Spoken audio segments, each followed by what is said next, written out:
Hello guys, तो आज हम बात करेंगे मैनेजर किम के चैप्टर नंबर 250 के बारे में। और पिछले चैप्टर में हमने देखा था टेहुन फाइनली अपने 3 भिखारी दोस्तों के साथ वहां पहुंच जाता है जहां पे उसे जाना है, यानी कि उसके घर से 400 किलोमीटर लगभग दूर वो जगह जहां पे उसे विश मांगनी थी। सब कुछ काफी अच्छा चल रहा था, बच्चे वहाँ पे काफी बढ़िया करके एंजॉय कर रहे थे। लेकिन इतने में ही बच्चों के पीछे से आ जाता है शूबिन कैंग, यानी कि वही हरामखोर लौंडा जो बच्चों का काफी समय से पीछा कर रहा है। टेहुन ने एक बार तो जैसे तैसे इससे पीछा छुड़वा लिया था, लेकिन इस बार शूबिन कैंग पूरी तैयारी के साथ आया है अपने काफी सारे लोगों के साथ। ऊपर से टेहुन लोगों की किस्मत और ज्यादा बुरी इसलिए हो जाती है क्योंकि जिनचोल पार्क उनके साथ इस श्राइन में नहीं आया। वो नीचे ही टेहुन लोगों के लौटने का इंतजार कर रहा है। लेकिन आज की वीडियो की शुरुआत में हम देखते हैं हानशु शियोंग को, जो मैनेजर किम से कॉल पे कहता है, अभी और इसी पल से मैं तुम्हें एक बहुत ज्यादा जरूरी मिशन की जिम्मेदारी दे रहा हूँ। ऑफ कोर्स ये मिशन उन हाई प्रोफाइल मिशंस की तरह नहीं है जैसे तुम किया करते हो, लेकिन फिर भी ये एक बहुत ही ज्यादा जरूरी काम है। मैनेजर किम कहते हैं, चिंता मत करो, बस मुझे ये बताओ ये है क्या, मैं तुम्हारे लिए कुछ भी करने के लिए तैयार हूँ। वो दरअसल बात यह है कि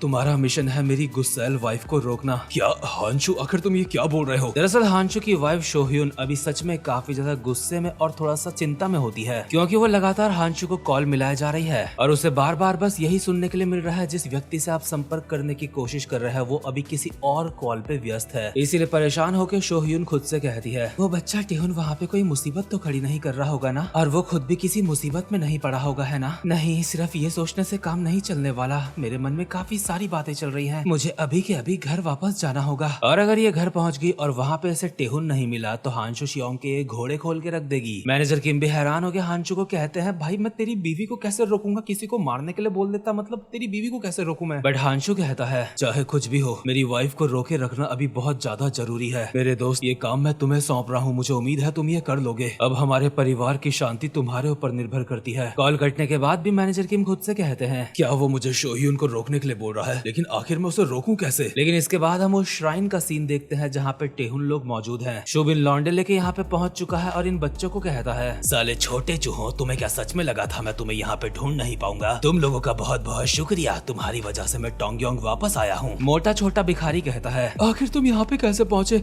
नीचे सीढ़ियों में तो एक फौजी खड़ा होगा ना वहाँ पे? क्या तूने कहा एक फौजी खड़ा होगा? अच्छा, तेरा उस अजीब से इंसान से मतलब है। जब हम वहाँ पे पहुँचे थे तो वो किसी से कॉल पे बात करने में बिजी था, लग रहा था उसका दिमाग खराब हो गया है, इसलिए हम उसको इग्नोर करके यहाँ पे आ गए। और इसको ऐसा इसलिए लगा कि जिनचोल का दिमाग खराब हो चुका है क्योंकि जिनचोल अपनी बेटी डाबिन के साथ कॉल पे बात कर रहा था और कहता है, हाँ डाबिन, हाँ मैं सुन रहा हूँ। नहीं बेटा, मैं तुम्हें हेलीकॉप्टर नहीं दे सकता। क्या ऐसी बात है तो तुम्हें एक बजूका चाहिए? नहीं, मैं तुम्हें वो भी नहीं दे सकता। मतलब सच में जिनचोल की बेटी कतई पागल है और उसका बॉयफ्रेंड भी। सिर्फ कुछ ही लोगों को यहाँ पे पता होगा जिनचोल की बेटी का बॉयफ्रेंड कौन है। खैर दूसरी तरफ शूबिन बच्चों की तरफ बढ़ने लगता है उन्हें मारने के लिए, लेकिन टेहुन अचानक से एक जंप मार के शूबिन के ऊपर एक लात मारता है, जिसे शूबिन ब्लॉक करके टेहुन के मुंह पे एक मुक्का मार के उसको नीचे गिरा के कहता है, बहुत अच्छे, लेकिन छोटे चूहे ये बार बार काम नहीं करेगा, तो चलो तुम छोटो चूहों के साथ अपनी फाइनल फाइट को स्टार्ट करते हैं। मोटा भिखारी भी अभी शूबिन को मारने के लिए हिम्मत करके आगे बढ़ता है, लेकिन शूबिन इसके एक लात मार के इसको नीचे गिरा के कहता है, भग साले। और लगातार जमीन में गिरे टेहुन और मोटे के ऊपर लातें बजने लगती है। शूबिन इनको मारते मारते कहता है, सच में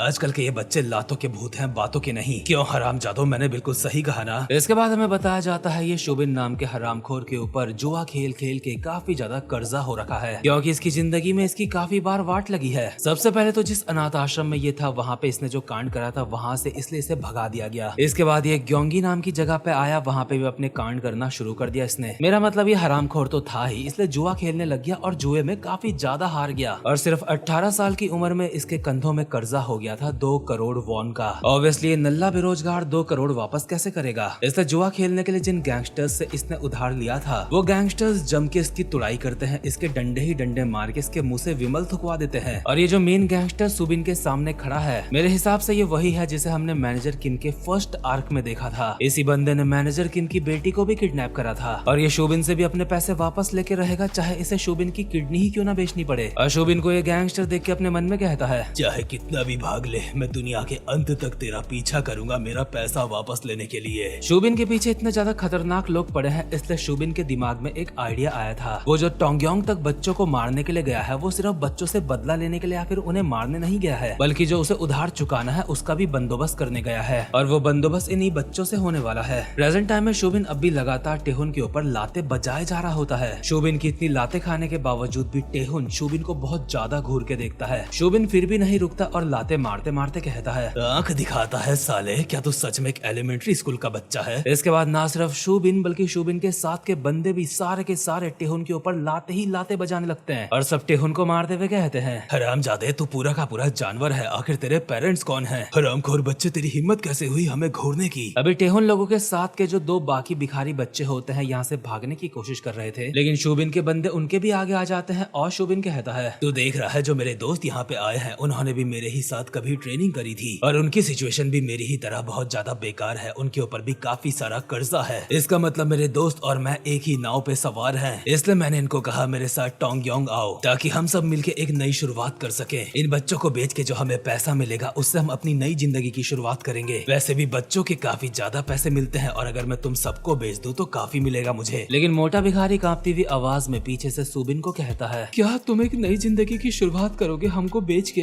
आखिर तुम्हें क्या लगता है तुम किस तरीके की नई जिंदगी की शुरुआत कर पाओगे? जब हम अनाथ आश्रम में पहली बार मिले थे तब भी तुमने यही कहा था। तुमने कहा था तुम अपनी जिंदगी की नई शुरुआत करने की सोच रहे हो। हमें नहीं पता तुम्हारे साथ क्या दिक्कत है और हमें परवाह भी नहीं है, लेकिन अपनी इस टोंगयोंग की जर्नी में हम सबने कुछ सीखा है। हमने सीखा है दूसरों के भरोसे बैठने से अच्छा, दूसरों से पैसे मांगने से अच्छा हमें अपनी जिम्मेदारियां खुद ही उठानी चाहिए, चाहे थोड़ी सी भी क्यों ना हो। और हमने सीखा अनाथ आश्रम के डायरेक्टर और तुम्हारी तरह सारे अडल्ट बुरे नहीं होते हैं। और मोटा ये बात इसलिए ही बोल रहा है क्योंकि टोंगयोंग आते आते इन भिखारियों ने पैसा कमाना सीखा है अपनी मेहनत से और कुछ बड़े लोगों ने इनकी मदद भी करी है। लेकिन शूबिन को इन बातों से फर्क नहीं पड़ता, इसलिए कहता है, हरामजादे तू मुझसे जवान लड़ाएगा? लेकिन मोटा अपनी जगह पे उठ के कहता है, तुम हमेशा से ऐसे ही हो। तुमने अनाथ आश्रम की नन को भी चाकू मारा था और वहाँ से भाग गए। तुम अनाथ आश्रम के बच्चों को भी काफी ज्यादा बुली किया करते थे और अब तुम हमारे साथ ये सब कुछ कर रहे हो। मुझे फाइनली समझ आ चुका है तुम कोई डरावने इंसान नहीं हो जिसके पास खोने के लिए कुछ नहीं है। तुम बस एक कायर हो जिसे बस भागना आता है अपनी जिंदगी में। इसलिए अपनी जिंदगी में करी गई गलतियों का बोझ हमारे ऊपर थोपने की कोशिश मत करो। फाइनली इस जर्नी ने मोटे के अंदर जोश पैदा कर दिया है। शूबिन को इतना कुछ कहने के बाद मोटा शूबिन के ऊपर एक लात भी मार देता है। हालांकि शूबिन पीछे हटके उससे बच जाता है और उल्टा मोटे के मुंह पे पड़ता है एक मुक्का, इसके बाद मोटे के पेट में। और इस तरीके से मोटे को पेलते हुए शूबिन कहता है, हरामजादे तुम बच्चों की किस्मत पिछली बार अच्छी क्या हो गई थी? तुम्हें लगता है ये दुनिया कोई मजाक है? शूबिन ने मोटे का मार मार के कुत्ता बना दिया होता है, इसलिए मोटे के साथ के बच्चे चिल्ला के कहते हैं, प्लीज उसे छोड़ दो, वो मर जाएगा। मोटे के मुंह से खून निकलने लगता है, उसकी उठने की भी हालत नहीं, लेकिन फिर भी कांपती हुई आवाज में कहता है, बड़े भाई तुम सच में बहुत ज्यादा निराशाजनक हो। तुम बस उम्र में ही बड़े हो लेकिन हम सब से बहुत ज्यादा कायर हो। तुमने कहा तुम दोबारा से अपनी नई जिंदगी की शुरुआत करोगे, लेकिन ये भी तुम्हारा अपनी प्रॉब्लम से भागने का बस एक बहाना है। शूबिन का दिमाग खराब हो जाता है और मोटे को उसके कॉलर से घसीटते हुए एक खाई की तरफ लेके जाते हुए कहता है, ये साला ऐसे नहीं मानेगा,